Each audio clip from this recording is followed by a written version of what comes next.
Welcome to Windows in Time, the Rogue River Wars, New Perspective, presented by Jackson County Library Services and the Southern Oregon Historical Society. I'm Carrie Tannehill, the Adult Services Librarian at Jackson County Library Services. In our Zoom meeting today, Ben has a lot of content. He will have a Q&A towards the end of the session, but he does have a lot of content, so it may be closer towards the end of our presentation when he gets to answering questions. And so if you could please mute yourselves while the presentation is happening, we'd appreciate it. I put in the chat box links to Jackson County Library Services. There's a link to the resource list that related resources on the Rogue River Indian Wars and also Ben's page. And I will go ahead and give it over to Ben in just a second, but I just also wanted to say the views and opinions expressed in this program are those of the presenter and do not necessarily reflect the official policy or position of Jackson County Library Services. Thank you, and I will give it over to Ben. So I'm live? Yep, you're live. Okay. Well, thank you for tuning in. And I have to say that this is darn peculiar. I don't get to see your shining, eager faces, but that may be a good thing. As Carrie said, I have an awful lot of content. I'm going to try to keep it down to an hour. This is not the talk I wanted to give. I wanted to really dive deep into people's motivations and how they thought. I had a lovely 15-minute introduction on how the 19th century mind worked, or if you want to call it working. It's probably, from your point of view, it's probably a blessing that I don't have time to get into that. But so I'm going to be going pretty fast through the events of 1851, 53, and 55, which are the three episodes typically referred to as the Rogue River Indian Wars, plural. And often there's often the entire period, 51 to 56, is referred to as the Rogue River Indian War, but it's punctuated by periods of increased conflict. Now, I'm going to be leaving an awful lot out, and I'm going to be pretending that the rest of Oregon and California don't exist, and for the most part, I'm only going to be talking about what events that took place in Jackson and Josephine counties, present-day Jackson and Josephine counties, with a couple of exceptions. So, since I'm leaving an awful lot out, if you want to become your own expert on the Rogue River Indian Wars, just write down and go to this URL at the bottom third of your screen, tinyurl.com/y79444, and then you'll find there is an awful lot of paper surviving from the 19th century about the Rogue River Indian Wars. First person accounts, people writing in their tents in the Rogue Valley when the people living in their tents were the only white people living here, and writing through the various newspapers north and south, and all this stuff survives and is transcribed onto my website, and is searchable now, which it never was before. And I'll show this screen again at the end, so you'll have another chance to write down that URL. And of course, if you go online when this talk is online, you can catch it then. Or if you just search Rogue River Indian War and my last name, you can find it as well.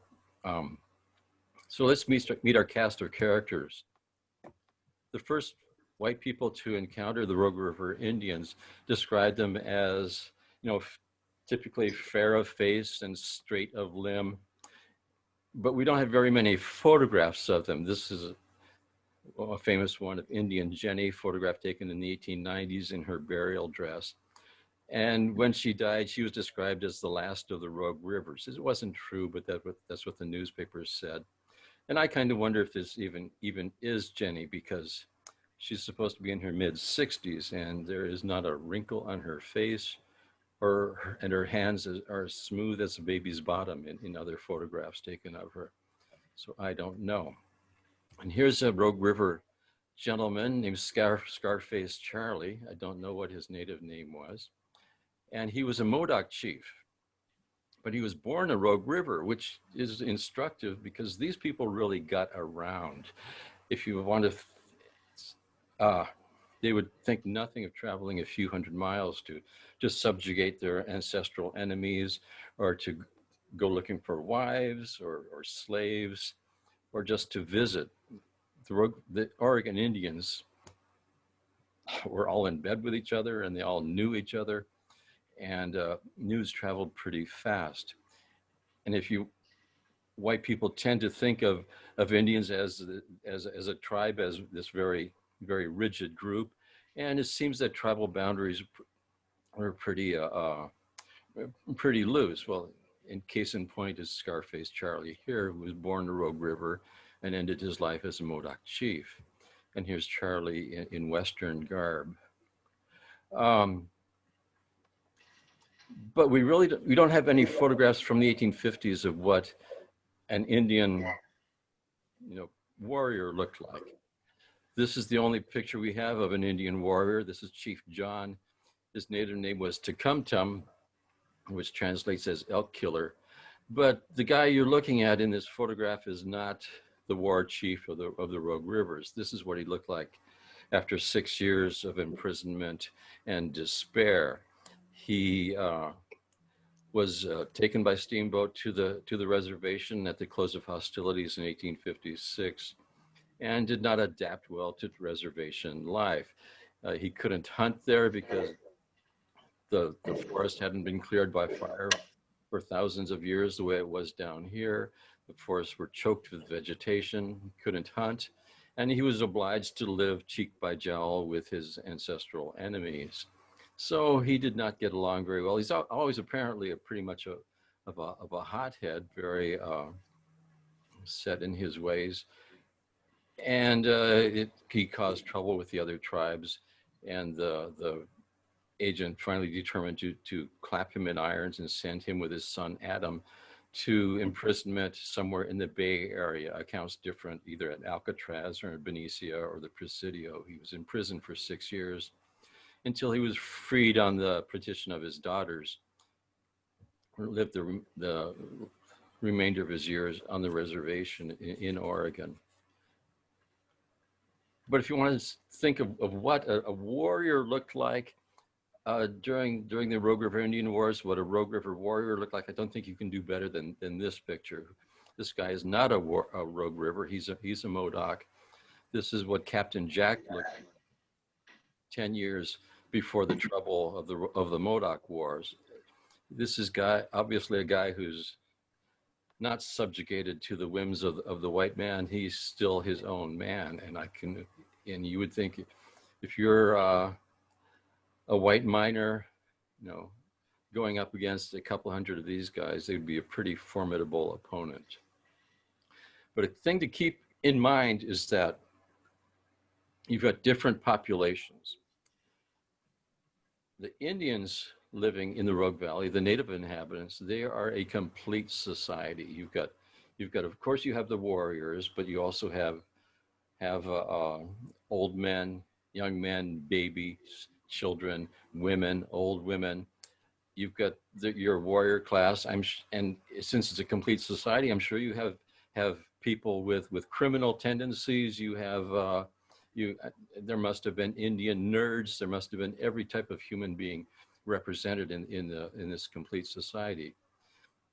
The white people, on the other hand, you only had two groups of people. You had a very small group of settlers, people who were living in the Rogue Valley during the Indian Wars, who were putting down roots and didn't want trouble, typically had their families with them. And then you had these guys. This picture was probably taken in the 1870s. There aren't any Levi's visible. The riveted jeans hadn't been invented yet. And their culture was considerably different. They were a homogeneous culture, pretty much, there were small minorities of Mexicans and black people, not so many Chinese during the Indian Wars. And they were a population pretty much of young, testosterone-fueled white men, average age around 25. And they were young men who were away from civilization for the first time, away from any civilizing tendencies. Um, and there was very little law. There were no women. Weren't people to tattle on them and write back home and tell them what trouble they were getting into. And they were here for only one reason: to get rich. And anything that stood in the way of them mining and trying to get rich was a problem for them. So keep in mind the different populations that are clashing during the culture wars of the Rogue River Indian Wars. So Indian white contact in the Rogue Valley, current Jackson and Josephine County, starts in 1827 with this guy. This is Peter Ogden. He passed through in 1827 going down the Bear Creek Valley with his entourage. Peter Ogden, his French-Canadian fur trappers, their Indian wives, and then their children. It was a pretty large group, and they didn't have any trouble with the locals, except that the locals, the natives, stole their traps, stole their beaver traps, and because of this, they were the French-Canadian trappers didn't assign a name to them, but did refer to them as coquin, C-O-Q-U-I-N, which, as near as I can determine, the meaning of coquin hasn't changed in 200 years. If you refer to someone as a coquin or petit coquin today, it's like calling someone a cheeky monkey, a rascal. Unfortunately, coquin was translated and acquired a capital letter and became the name of the Indians, and it was translated badly, translated as rogue. Rascal would have been a better translation. Cheeky monkey would have been a much even more accurate translation. And rogue has an implication, has a connotation, like you think of a rogue elephant. A rogue is something dangerous and unpredictable. And I often wonder how different Rogue Valley history, how different, Indian white relations in the Rogue Valley would have been if the river had been known as the Cheeky Monkey River, or they'd named it the Fluffy Bunny River instead of the Rogue River. But with the name Rogue River and the Rogue River Indians, or the Rogue Indians, seems that trouble was anticipated. People expected trouble when meeting with the Rogue River Indian, when passing through Rogue River Indian country. And I wonder just how much of it is because of that one bad translation. So that's Peter Ogden, 1827. Now the next two is going to take place on the coast. This is Jedediah Smith. The next year, 1828, Jed Smith is on a trapping expedition up the coast, and at the mouth of the river, they're camped at the mouth of the Umpqua River, and an Umpqua chief steals, borrows, appropriates an axe, and Smith responds to this with setting a precedent, which was followed ever after, of disproportionate response. What do you do if someone steals an axe? Well, of course, you put a rope around his neck and you humiliate him. And apparently the same chief, after this incident, then jumped on the back of a horse and rides a horse around camp, which infuriated Smith's party even more.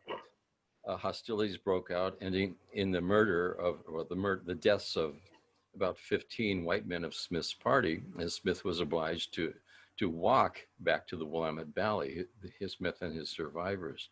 So that's 1828. And the reason this is significant is because one of the Smith party was a guy named John Turner. And John Turner we'll be hearing from later in just a few years.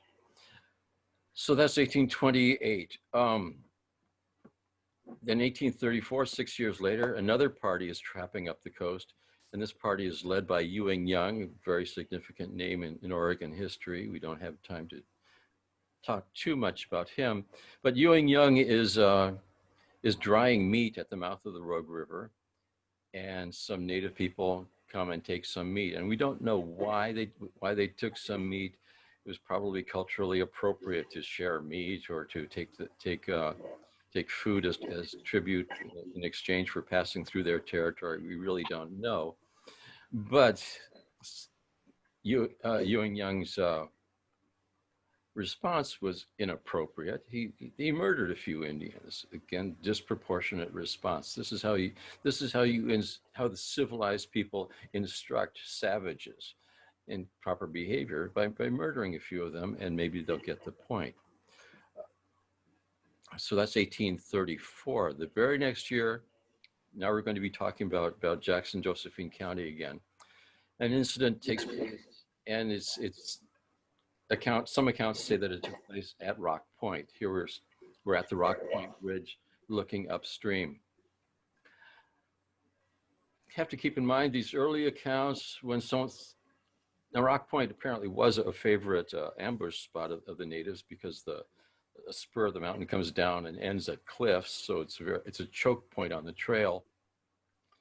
But you have to keep in mind that in these very early years, there's only one landmark in Jackson and Josephine counties other than the river, and that's Rock Point, Point of Rocks, Rock Point. Other accounts say that the events that I'm going to talk about take place on the future land claim of David Birdsey. This is Fort Birdsey in the background there, which is commonly thought of as a survival of the Rogue River Indian Wars, and it is the building you're looking at was built from the timbers of the Fort Birdsey. This building was built right after the end of hostilities in 1856. But at any rate, the events of 1835 are what begin the killing in the Rogue River Valley in future Jackson and Josephine counties. And it involves John Turner, who is one of the people who was with Jedediah Smith in 1828 at the mouth of the Umpqua. He's one of the survivors who had to walk back to the Willamette Valley. He has a party that's trapping along the Rogue River, going down the Bear Creek Valley, and probably here they are. He has a small party, just 8 people total, just eight white people in total, which is kind of an indication of how safe they felt. There wasn't a history of danger with the Rogue River Indians. But the story goes, and I warn you that the story doesn't make any sense. The story goes that these 8 people are camped probably somewhere in the vicinity of the picture you're looking at, and natives start dropping in on the camp until there are between 400 and 500 Indians. And then at a point, the natives decide to attack. And this is painted as a murderous attack. They no other purpose than to kill white people. But it's never explained in the accounts if that's their object, how it can happen that 500 natives attack 8 white men armed with single shot muzzle loading rifles, and only manage to kill 2 of them. The remaining 6 are wounded. Their horses are stolen. They lose their furs, and they have to walk back to the Willamette Valley. Now, if you actually think about this is not, it's obvious that the motivation was not murder. The motivation was probably exacting tribute for crossing their property, and probably also getting some rifles and whatever horses the John Turner party had with them. But this is considered an act of war by white people. Obviously, what else could it be when savages actually attack civilized people? What could it be other than war? And this begins the killing in the Rogue River Valley. 2 years later, Ewing Young, who again you might remember, who was at the mouth of the Umpqua when they were drying meat. Ewing Young is having his own trapping. No, he's not. Ewing Young is not trapping. He's bought, or he may have stolen a large band of cattle in California and is driving them north. He's going to begin the livestock, the raising of livestock in the Willamette Valley.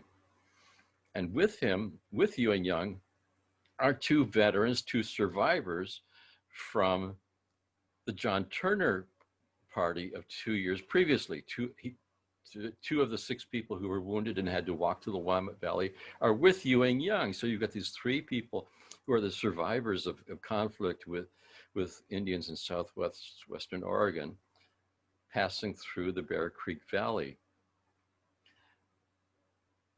And again, this story doesn't make a whole lot of sense, but they're camped at Willow Springs, and one of them, I think his name is either George Gay or Dr. Bailey, just decides to kill the Indian who's sitting next to him, and does. Shoots him, apropos of nothing, no motivation other than presumably revenge. So the upshot of this is hostility ratchets up, and the Rogue River Valley is seen as a dangerous place, and people who are going to travel learn to wait at Canyonville or wait on Cottonwood Creek on the other side of the Siskiyous to accumulate a large enough party of travelers so their party will be able to safely traverse the Rogue River Valley. And then gold is discovered in California in 1848, 10 years later, and traffic increases exponentially. The first white people to mine gold in California, the first people attracted by this discovery of gold weren't the 49ers, they were the 48ers, the Oregonians, who came south along the Siskiyou Trail through Jackson and Josephine counties to the gold fields. And I'm running over schedule, so I'm just going to. It's what happens when you visit the library, and what's possible to visit your library. Because it doesn't have a. What's going on? Someone needs to mute the microphone. Mary, you need to mute your microphone. Yeah. So at any rate, the incidents multiply, even though the parties get larger and larger. Too many for too many of them, they have experience with the Indians in Missouri or wherever, and see killing an Indian as a way to prove their manhood, and incidents multiply until in 1849, the Alta California, the newspaper in San Francisco, reports that entire parties of white travelers are being murdered. And they print this rumor as fact, even though they have they don't back this up with any reporting at all. They don't report any stories of piles of dead white bodies along the road in anywhere in Jackson and Josephine counties. There are no accounts of giving the names of people who left the Willamette Valley and never arrive in California, or vice versa. Is simply a rumor that's spread about as fact. And so things continue until April of 1851. No, I need to back up a little bit. Until Joseph Lane, Oregon's first territorial governor, his term is about to expire, and Joe Lane wants to go mine gold in California when he's no longer governor. So he times his departure from Oregon so that he's still governor of Oregon Territory when he passes through the Rogue River Valley. And he treats with the Indians. He parleys with the Indians and draws up a treaty. It's as far as we can determine, nothing's written down. It's completely unenforceable anyway. Joseph Lane doesn't have the legal authority to to actually treat with the Indians. But this begins a brief period of peace in the year 1850, during which Joel Perkins builds the first ferry across the Rogue River, builds the first log cabin in Jackson and Josephine counties, downstream a little bit from where Grants Pass is today. A guy named Logan, is it? He builds a ferry. Coyote Evans builds a ferry at the mouth of Evans Creek, today's city of Rogue River. And a brief period of peace continues until mid-April 1851, when a party of two young men is passing through the Rogue Valley, two young white men, and they feel secure enough that they can do it with just a party of two people. They camp at Willow Springs, and as they're camping, a couple of Indians filter into camp just out of curiosity, it seems, completely friendly, and they bed down with them. During the night, one of these young Indian men takes David Dilley's rifle and kills him dead with it.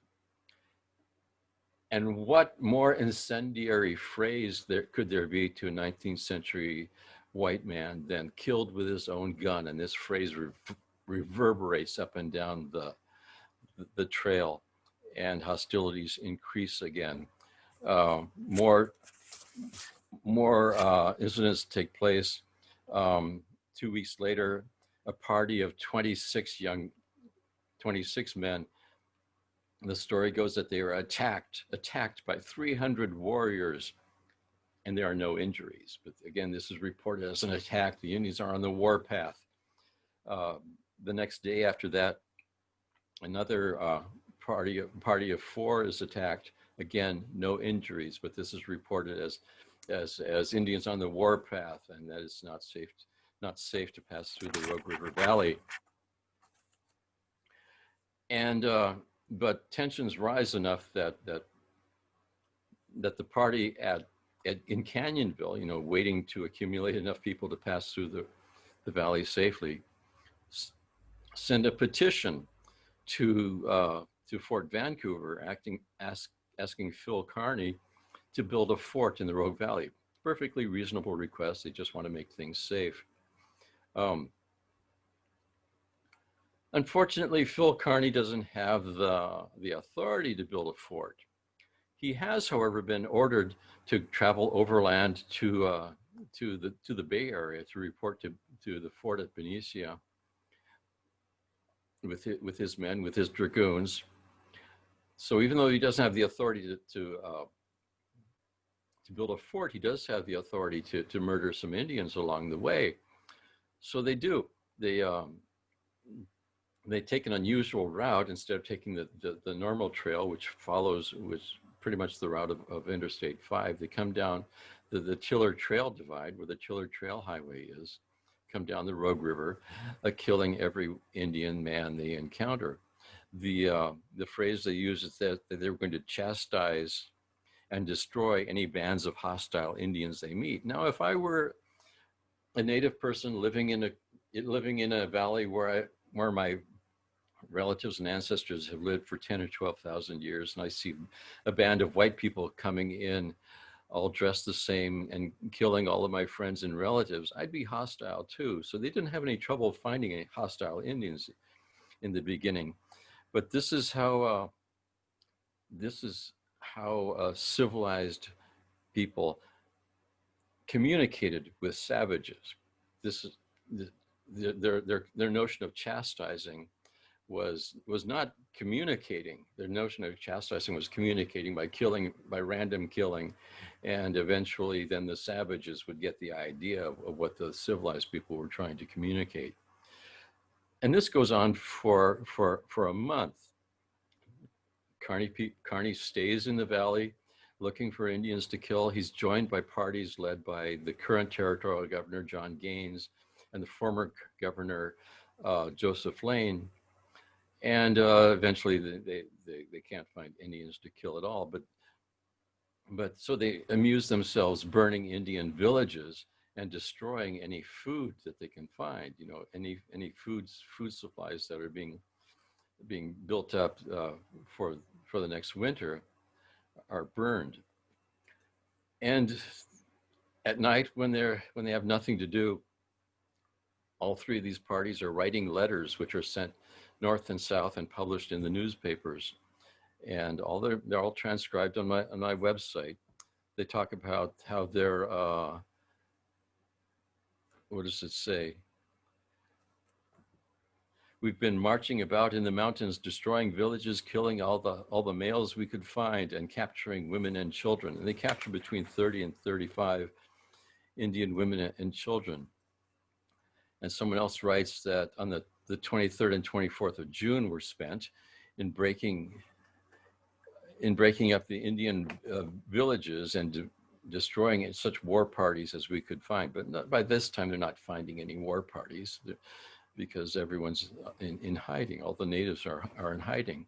This continues until the middle of July of 1851, when somehow John Gaines convinces 11 chiefs to meet with him, again in Josephine County, somewhere near Grants Pass.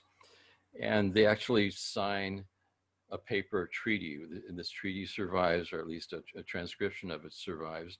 Again, it's completely unenforceable. John Gaines, even though he's the territorial governor, he's not a federal official.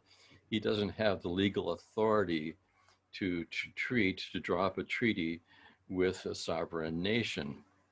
And like Joseph Lane's Treaty of 1850, again, it just promises good behavior in exchange for good behavior. And there's no provision to communicate to the miners who are going to travel along this route that they're expected to be on good behavior.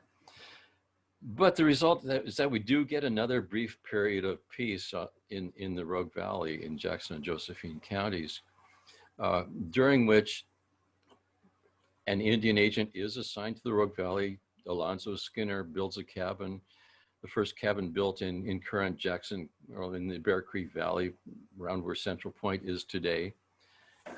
And we get this period of peace until the summer of 1852. Now, of course, around February 9th of 1852, gold is discovered in Jacksonville. And overnight, Jacksonville begins, and we have this small cluster of buildings, and overnight you have maybe as many as 3,000 young testosterone-fueled men, not living in town, but ranging over the entire county, searching for their own, either mining for gold or searching for their own place to mine. I'm going to skip over the events of 1852. There are hostilities in the summer of 1852. It's not typically referred to as a war, and there's no really good reason to skip over it, but I'm going to. And then talk about what happened in the first week of August of 1853. Around August 6th or 7th, a guy named Mr. Edwards, sometimes called Edward Edwards, is killed in the doorway of his cabin, which was on Bear Creek in the current site of Medford. The next day, or a couple of days later, a merchant named Thomas Wells is murdered, is killed, he's shot within earshot of Jacksonville. They hear the gunshot in Jacksonville, and this fact is just as incendiary as the phrase "shot with his own gun." Jacksonville is under attack. 2 Indians are captured in the Applegate Valley. The details are details are hazy. Sometimes they're described as bellboys, the guys who would ride the bell mare at the head of a pack train, you know, and the white owners of the pack train would ride in the back and keep it where they could keep an eye on the packs. So they're brought into Jacksonville and they are hanged by a mob for no no accusations are made, but they just happen to be Indians and in the wrong place. While this is going on, while the mob is still active, two ranchers from Butte Creek area coming into town, and they pick up an Indian boy of around 8 years old, and the mob is going to hang him too. Fortunately, or so it seems briefly, B.F. Dowell, Benjamin Franklin Dowell, his house, later becomes a significant lawyer. He gets up on a stump and argues for the release of this boy. He's just a child, for God's sake. Don't kill him. And the mob does set him free, turns him over to Mr. Dowell. Unfortunately, at this time, this notorious Indian hater named Martin Angle rides into town. He was notorious for hating Indians. He had a farm between Jacksonville and Willow Springs, and with the eloquent phrase "lice nits make lice," he turned the mob 180 degrees, and they decide maybe we'd better kill this child after all, because he will grow up to be an Indian warrior. And they do. So Jacksonville in the first week of August 1853 is festooned with 3 native corpses hanging from trees in downtown Jacksonville. And so when news of this reaches the natives, then you get a hostilities traveling both ways. And the Oregon Statesman reports that the Rogue Rivers, the Klamaths, and the Shastas have united and have embarked upon a war of extermination. Of course, it seems like the extermination is mostly one-sided. It's the natives who are getting exterminated.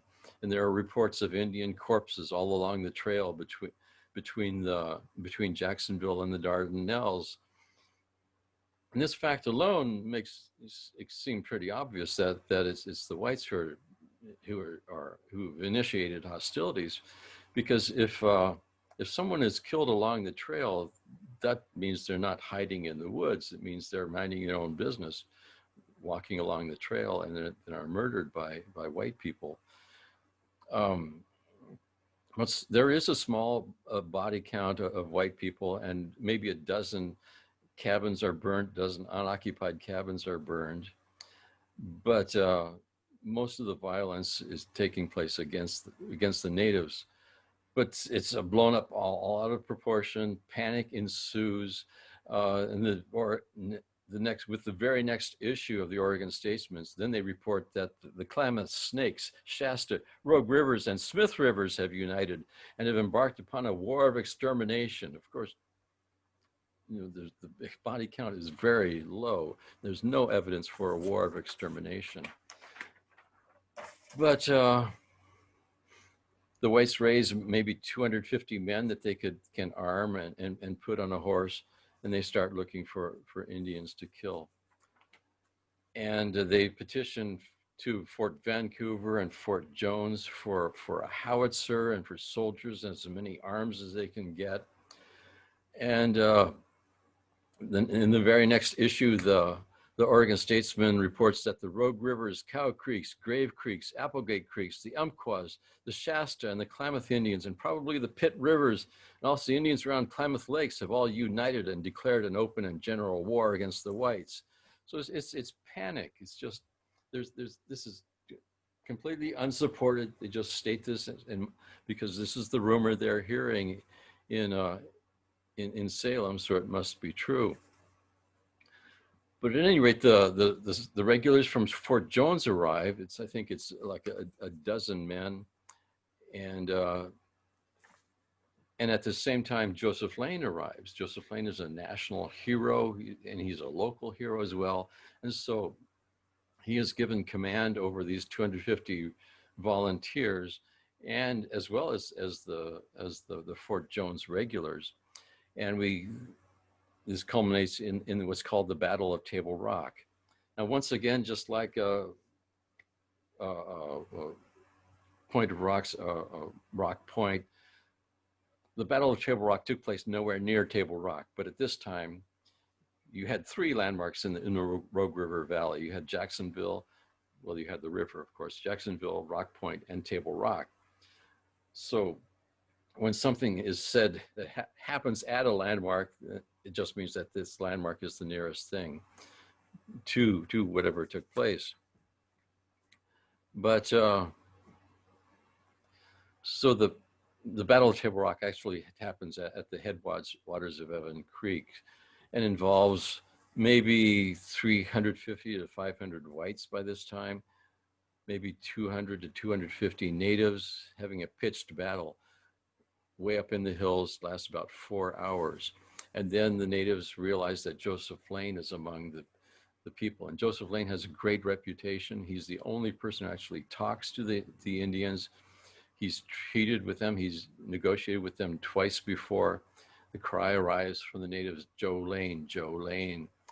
And Joseph Lane, firing ceases. Joseph Lane crosses the battle lines, goes to the Indian encampment, and actually talks with them. During this brief truce, the native women go to the creek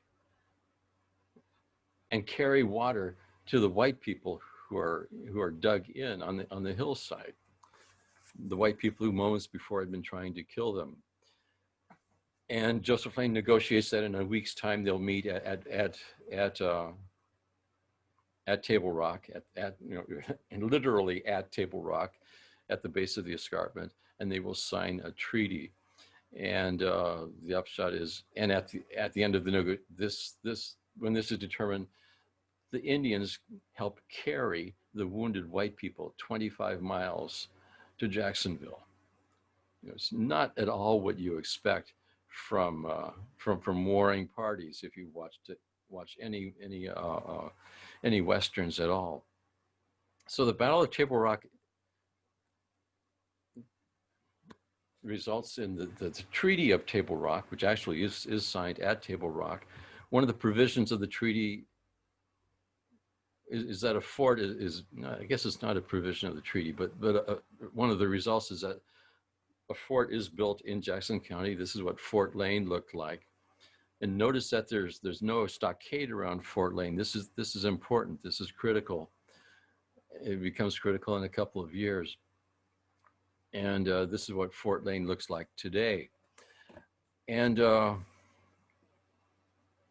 another provision of the treaty is that the natives cede most of their territory, most of the lands of their forefathers over to the whites in exchange for some cash and promises of food.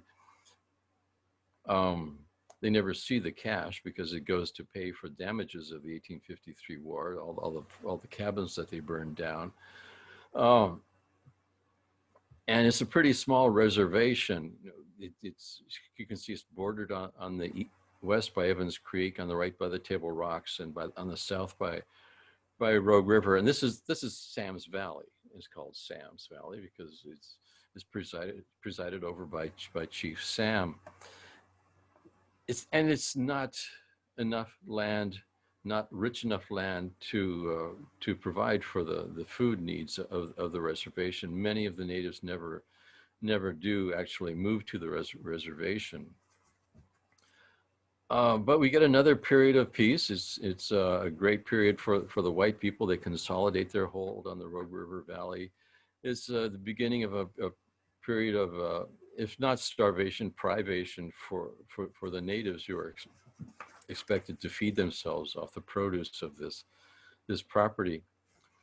But one of the I should have mentioned that once again, Joseph Lane actually talks to the Indians and finds out from them their point of view. And through their interpreter, he asked Joe and Sam as to the cause of the war, the cause of this 1853 war. And they replied that they were entirely ignorant as to the cause of the war, that the first news they heard was that the whites were hanging and shooting every Indian who fell into their hands. If the whites were murdered, they had no idea. They were innocent of the crime. It must have been a party of Shastas who killed the whites. They had just heard that the whites wished to kill them all, and they thought then their only recourse was to take up arms and fight. It seems perfectly reasonable. And it does develop. They do find out, briefly or shortly thereafter, that the cause of the 1853 war was Chief Jim. Chief Jim's wife had been abducted by a Mexican packer, and so he takes off on a rampage and kills Mr. Edwards on Bear Creek. He kills Mr. Wells within earshot of Jacksonville. So just like the 1851 war, the actions of an individual native are attributed to the entire tribe. One native kills some white people, and the result is that a target is painted on the back of every native. And this happens over and over again. It's just 19th century thought.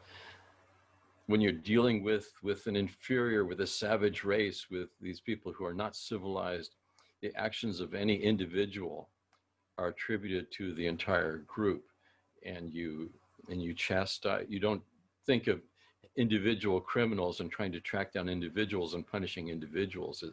You always punish the group.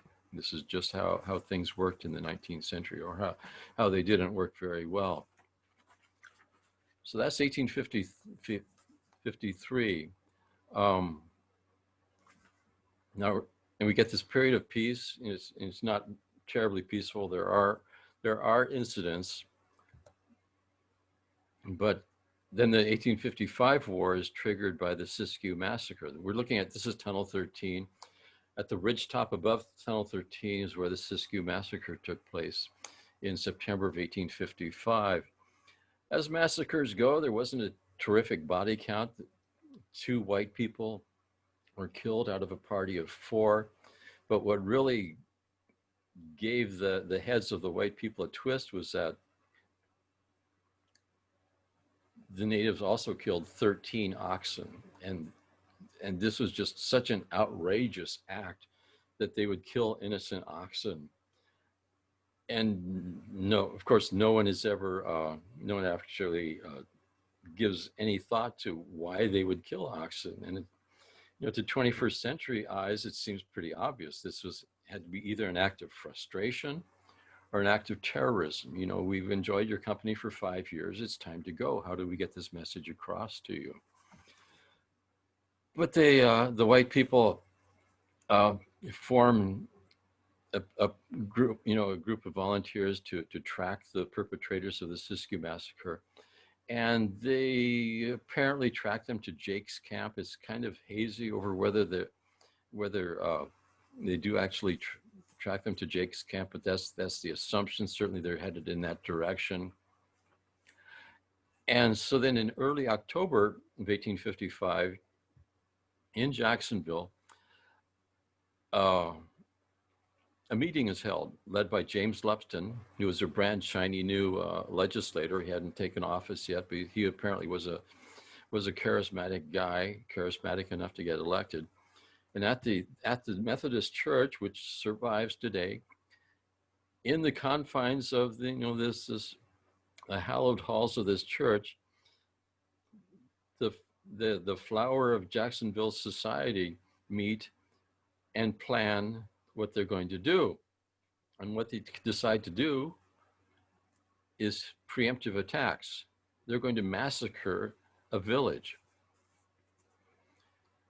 And so October 8th, 1855, somewhere between 100 and 120 white men assemble around Jake's village, which was at the mouth of Little Butte Creek. This is a photograph of the area, and the photograph isn't taken in the snow. This photograph was taken with ultraviolet light by Rich Bergman. He took these really evocative ultraviolet photographs of the locations of the encounters of the Rogue River Indian Wars and published them in this book with really good text. If you want a capsule history of the Rogue River Indian War with evocative pictures, you can't do any better than this.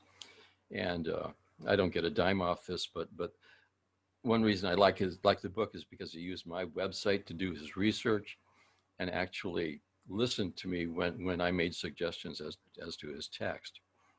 But anyway, back to Jake's camp. So the white people assemble around the village there, and before it gets light to see what they're doing, they start firing and kill between 30 and 35 natives. Turns out that the perpetrators of the Siskiyou massacre are not there, and apparently there aren't very many white young men at all. They're off hunting. So that these 30 to 35 people they kill are old men, women, and children. And there's no exact body count because bodies are seen floating down the river. So that's October 8th, called the Lupton Massacre. And there are 2 white casualties. 2 white men are killed, one of whom just happens to be Major James Lupton. Little ironic justice there. So that's October 8th.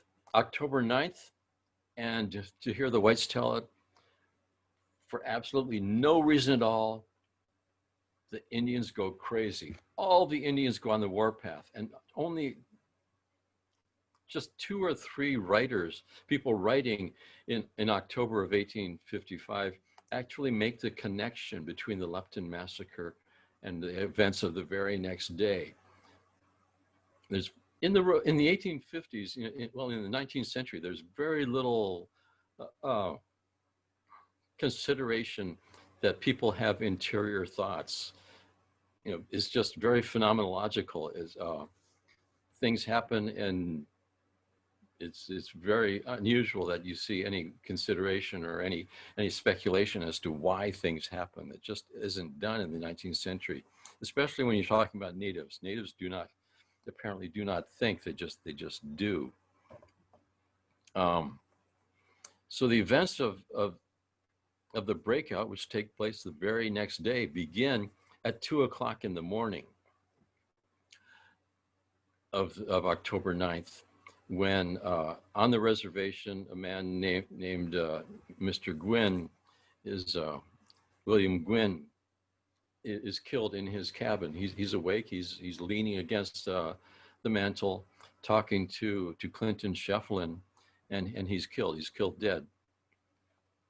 Shefflin gets away. Shefflin is not harmed. Shefflin goes back home where his son Edward Shefflin and his brothers are living. Edward Shefflin goes on later to discover Tombstone, Arizona. Same Shefflin family. And this pattern is repeated, very targeted killings. Now, the 1853 war had been investigated during the commission was set up to investigate the damage claims, the spoliation claims. And it becomes very apparent reading the testimony, it's on my website, that the Indians knew in retrospect whose cabin they were burning. They knew the names of the owners of the cabins. They knew the white people a lot better than the white people knew them. And when you get into the details of the breakout, you see that cabins are bypassed, people are bypassed, and every incident of the breakout is different. It's not like they went down the river, killing everybody they could see and burning every cabin they could find. That just didn't happen. It's all very targeted, and it really seems that the best way to avoid any trouble with the Indians is not to cause any trouble for the Indians, to treat them like human beings.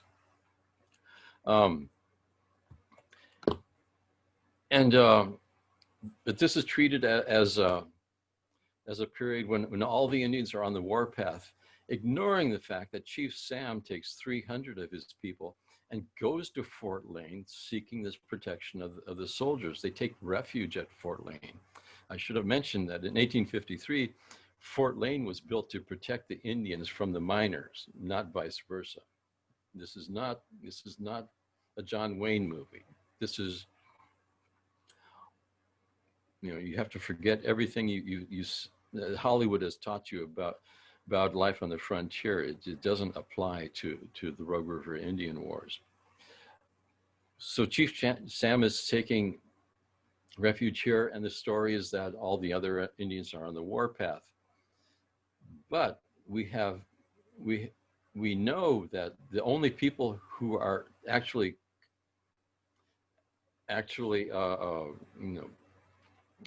killing and burning cabins between the reservation and the Harris cabin are 9 guys: Chief John and 8 of his closest friends. It's just these 9 guys. They're the only hostile Indians at the beginning of October 9th in the breakout. And they continue down the river the wrong way. And they get to the cabin of a Mr. John K. Jones, who was living just this side of Grants Pass on Jones Creek. And they shoot him in his yard, shoot him. And when his body is found, he's being consumed by his hogs. They also shoot his wife. They shoot her through the lungs, and she runs into a thicket where she takes cover, and she's chased by a native whom they were employing as a servant, and she awaited his approach and implored his protection. And his reply was, "You damned bitch, I'll kill you." And he shot her too.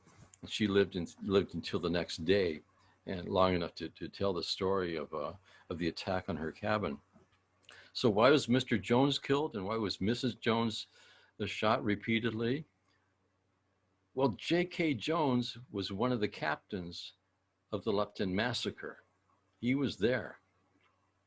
I suspect that this was one of those targeted killings, and I think the people who were at the massacre knew who was massacring them. But John's people continue down the river, and they get to the Wagner cabin. George Wagner is gone. He's out. He's taking a temperance lecture to California. Mrs. Wagner is alone, and she shuts herself in the cabin. She's all alone because her 8-year-old daughter is at George's camp. Her 8-year-old daughter is at the Indian village next door, playing with her friends. And Mrs. Wagner locks herself in, and probably a bad decision. John decides to set fire to the cabin to drive her out, and apparently it doesn't work.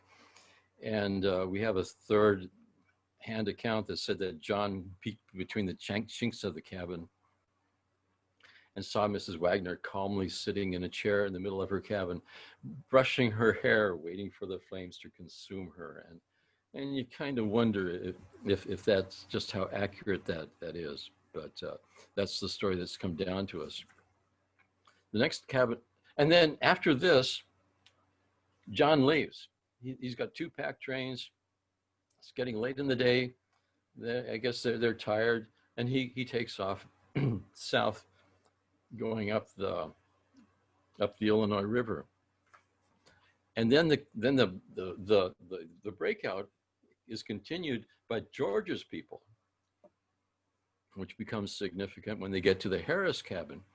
George Harris is killed in his doorway, falls inside the cabin, and Mrs. Harris, whom you see here, and their daughter Sophia, her 12-year-old, she was 12 at the time, they undertake the defense of their cabin, which is now under siege, all afternoon, all night, and into the next morning. And no one has ever wondered why why this cabin is under siege, why they invest all this time trying to get Mrs. Harris and the daughter. And I think it's because Harris was one of the captains of the Lupton massacre. Once again, it's another targeted killing. The only problem is that